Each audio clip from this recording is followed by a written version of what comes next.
Good morning all of you friends. आज के class में हम लोग प्लेटलेट्स के बारे में स्टडीज करेंगे। जैसे कि हमारे शरीर में आरबीसी और डब्ल्यूबीसी पाई जाती है ना, तो उसी तरह प्लेटलेट्स भी पाया जाता है। तो हमारे शरीर के अंदर प्लेटलेट्स का क्या इंपॉर्टेंस होती है और यदि प्लेटलेट्स की कमी हमारे शरीर के अंदर हो जाए तो क्या होती है, तो उसके बारे में हम लोग पढ़ेंगे। इसके अलावा हम लोग ये समझेंगे कि हमारे शरीर में लिम्फ भी पाया जाता है, तो लिम्फ का क्या इंपॉर्टेंस होती है। और ब्लड प्रेशर आप सुने होंगे कि ब्लड प्रेशर किसी को हो जाता है हाई या लो हो जाता है। तो ब्लड प्रेशर हाई या लो कैसे हो जाता है और ब्लड प्रेशर यदि हाई हो जाता है तो उसको क्या कहते हैं और ब्लड प्रेशर यदि लो हो जाता है तो उसको क्या कहते हैं। तो इन सारे फैक्ट के बारे में हम लोग अभी स्टडीज करेंगे। इसलिए यदि आप लोग इस चैनल को सब्सक्राइब नहीं किए होंगे तो आप इस चैनल को सब्सक्राइब कर लीजिए और बेल आइकन भी दबा लीजिए, ताकि जो ही हम कुछ नया नया वीडियो अपलोड करें आप लोगों के पास बहुत जल्दी नोटिफिकेशन पहुंच जाए। और यदि कोई पर्सनली क्वेश्चंस हो तो आप हमें इंस्टाग्राम पर फॉलो कर सकते हैं, नीचे डिस्क्रिप्शन बॉक्स में उसका लिंक भी दे दिया गया। फ्रेंड्स, प्लेटलेट्स, सबसे पहली बात है कि प्लेटलेट्स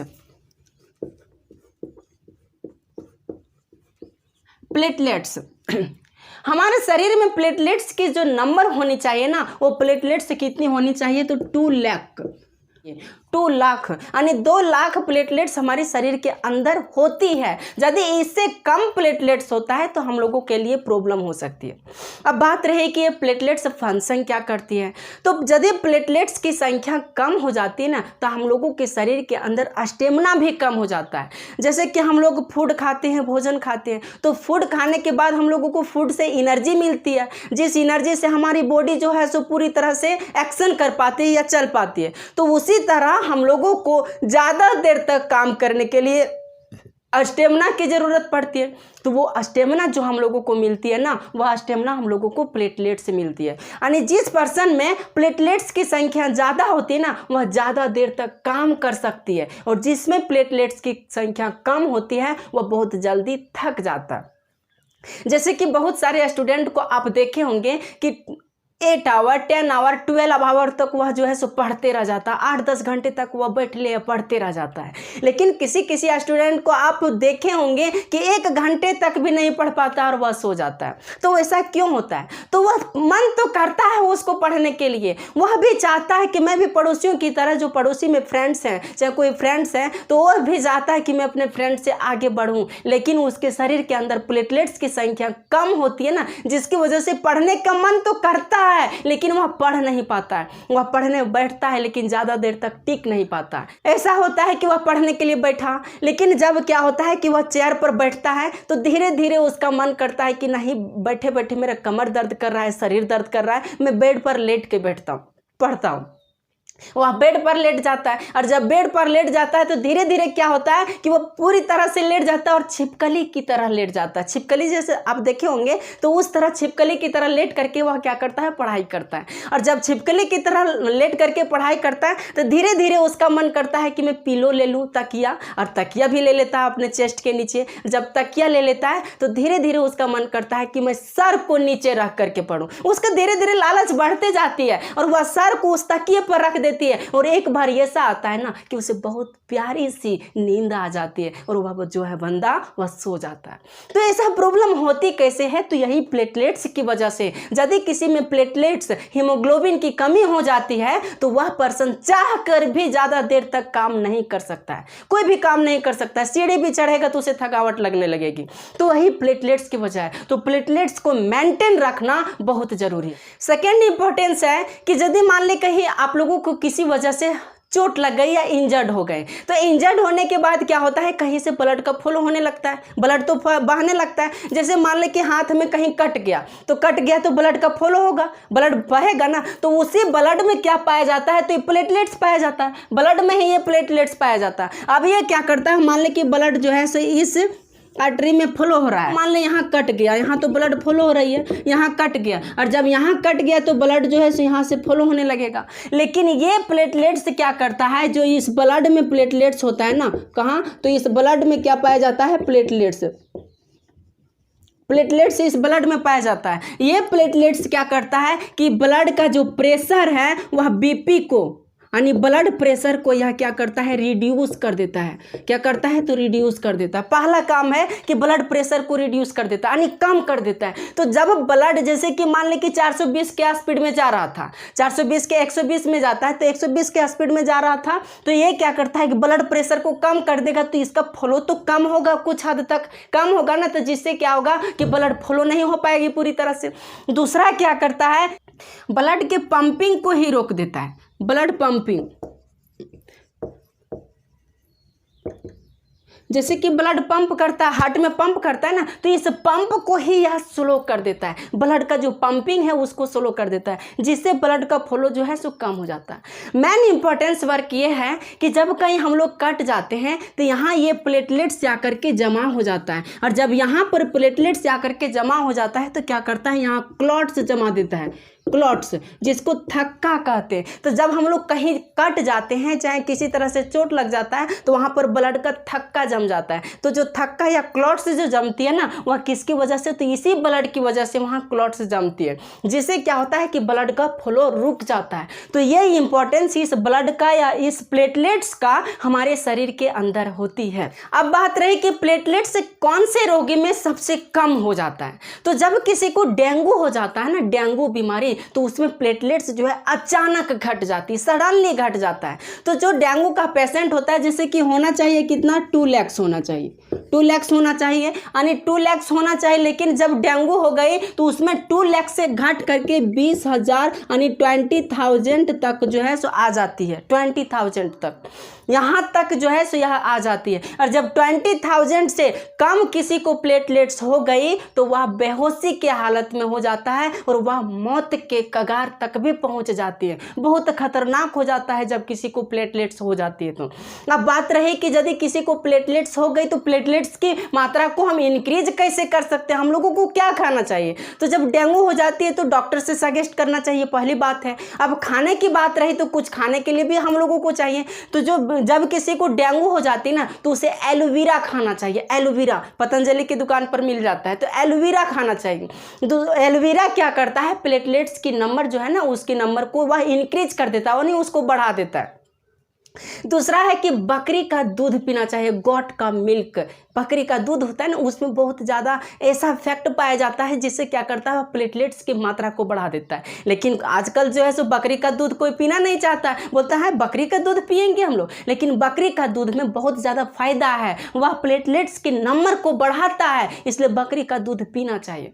इसके अलावा क्या करना चाहिए कि हम लोगों को नारियल पानी पीना चाहिए। नारियल पानी आप समझते होंगे, नारियल पानी किसको कहते हैं, पिए भी होंगे। तो नारियल पानी पीना चाहिए, फ्रूट्स खाना चाहिए। ये सारी चीज़ यदि आप लोग खाएंगे तो प्लेटलेट्स की मात्रा जो है सो बढ़ जाती है। अब सेकेंड पॉइंट है लिम्फ। तो लिम्फ को भी हम लोग समझते हैं।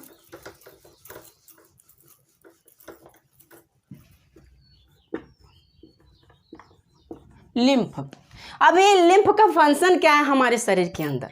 तो लिम्फ क्या करती है, जैसे कि हमारे शरीर में फूड का जो डाइजेशन होता है वह डाइजेशन कहाँ होता है, कंप्लीटली रूप से यदि फूड का डाइजेशन होता है वह स्मॉल इंटेस्टाइन में होता है। इसको हम लोग पढ़ चुके हैं। तो जब फूड का डाइजेशन स्मॉल इंटेस्टाइन में हो गई तो एनर्जी का भी एब्जॉर्प्शन तो वहीं होता है ना, विली के माध्यम से, तो वहीं पर एनर्जी का एब्जॉर्प्शन भी होती है। तो जो फैट्स पाए जाते हैं, जो हम लोग फूड खाते हैं, उससे हम लोगों को फैट्स भी मिलता है। क्या मिलता है, फैट्स भी मिलता है। तो फैट्स का एब्जॉर्ब करने का काम कौन करता है, तो यही लिम्फ करता है। जैसे ये स्मॉल इंटेस्टाइन है, ये क्या है, स्मॉल इंटेस्टाइन। इस स्मॉल इंटेस्टाइन में क्या होगा, जो हम लोग फूड खाएं उस फूड का एब्जॉर्प्शन होगा, फूड का एब्जॉर्प्शन इसमें होगा।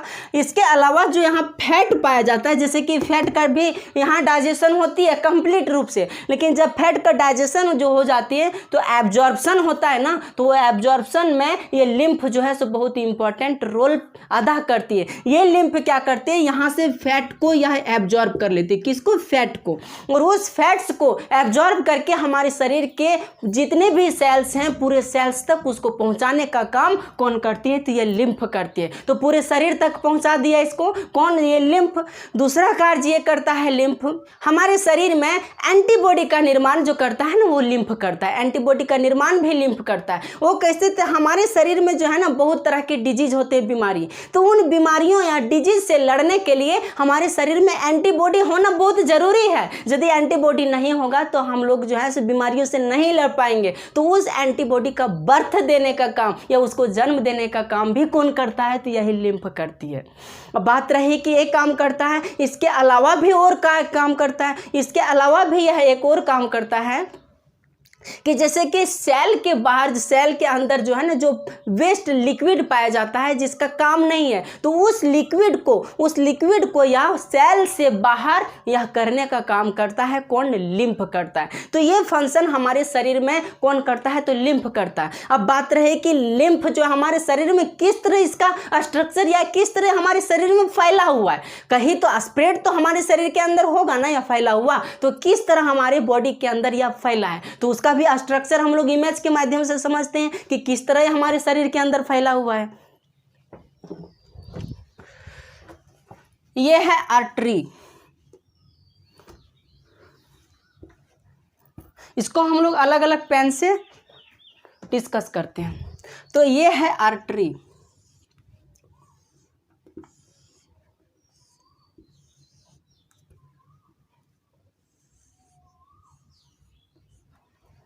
और इधर जो है यह है वेन। वेन को हम लोग ब्लू पेन से ले लेते हैं क्योंकि वेन को जो इंडिकेट किया जाता है वह ब्लू पेन से इंडिकेट किया जाता है। तो यह है वेन।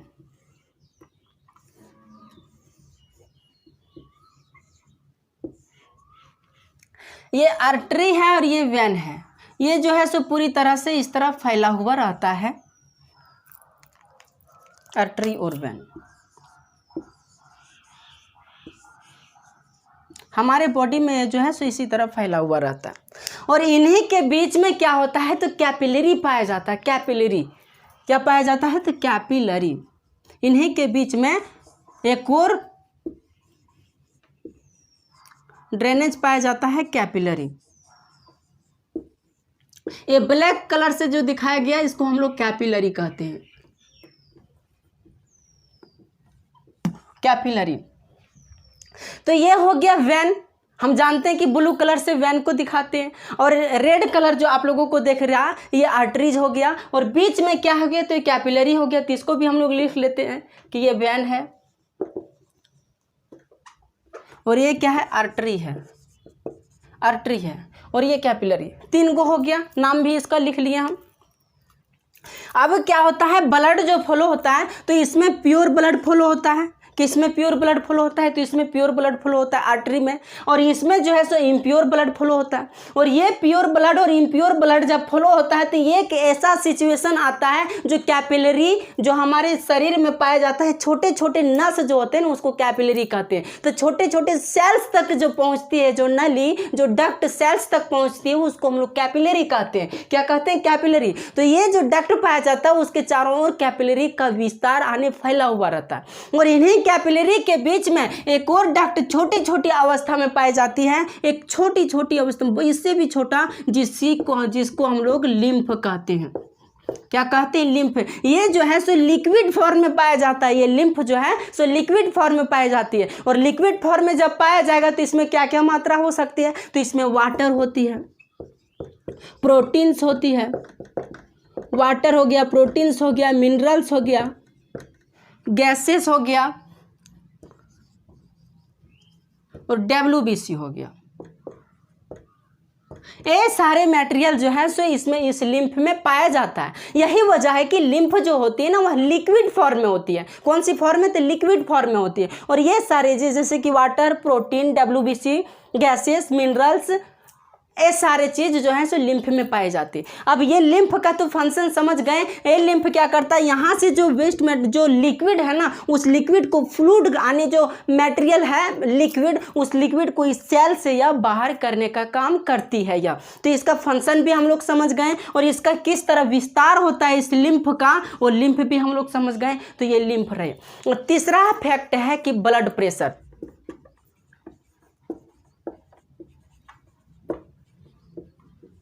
अब ये ब्लड प्रेशर कैसे आता है? तो हम लोग जानते हैं कि जो ब्लड का फ्लो होता है वह आर्टरी में फ्लो होता है और वेन्स में फ्लो होता है। जैसे कि ये है आर्टरी, ये क्या है? आर्टरीज है। और इस आर्टरी में जो ब्लड का फ्लो होता है वह प्योर ब्लड का फ्लो होता है। कौन से ब्लड? प्योर ब्लड का। लेकिन जो प्रेशर होता है ब्लड का, वह प्रेशर सबसे ज़्यादा किसका होता है? तो आर्टरी का होता है। एक और होता है ब्लू कलर से जिसको वेन्स कहते हैं, जिसमें इम्प्योर ब्लड का फ्लो होता है। कौन से ब्लड? इम्प्योर ब्लड का।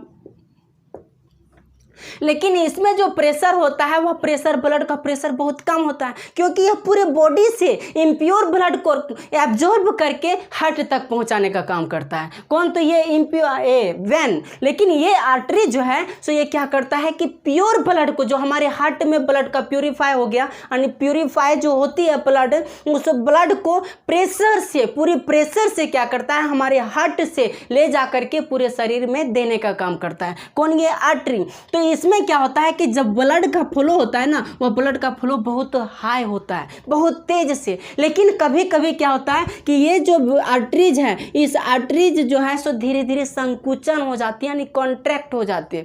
तो जब कॉन्ट्रैक्ट हो जाती है, धीरे धीरे संकुचन हो जाती है, यानी इसका छेद जो है सो पतला हो जाता है, तो इसमें ब्लड जो है सो बहुत प्रेशर से बढ़ने लगता है। किससे? प्रेशर से। तो जब ब्लड प्रेशर से बढ़ने लगेगा तो ब्लड प्रेशर हाई हो जाता है। क्या होता है? ब्लड प्रेशर हाई हो जाता है। और जब ये ब्लड प्रेशर जो है सो कम हो जाती है तो ब्लड प्रेशर कम हो जाती है। तो यही आर्टरी की वजह से जो ब्लड प्रेशर हाई होता है और लो होता है, इसी के संकुचन यानी कॉन्ट्रैक्शन के ही वजह से होती है। जब संकुचन हो जाएगी तो ब्लड प्रेशर हाई हो जाता है, और जब संकुचन फैल जाती है आर्टरी तो ब्लड प्रेशर लो हो जाती है। तो ब्लड प्रेशर को कैसे हाई करना चाहिए, कैसे कम करना चाहिए, डॉक्टर सजेस्ट करते हैं। अब बात रही कि जब ब्लड प्रेशर हो गई तो उसको मापने के लिए तो कोई इंस्ट्रूमेंट होगा, तो मापने के लिए ब्लड प्रेशर को जो मापा जाता है वह स्फिग्मोमेनोमीटर से,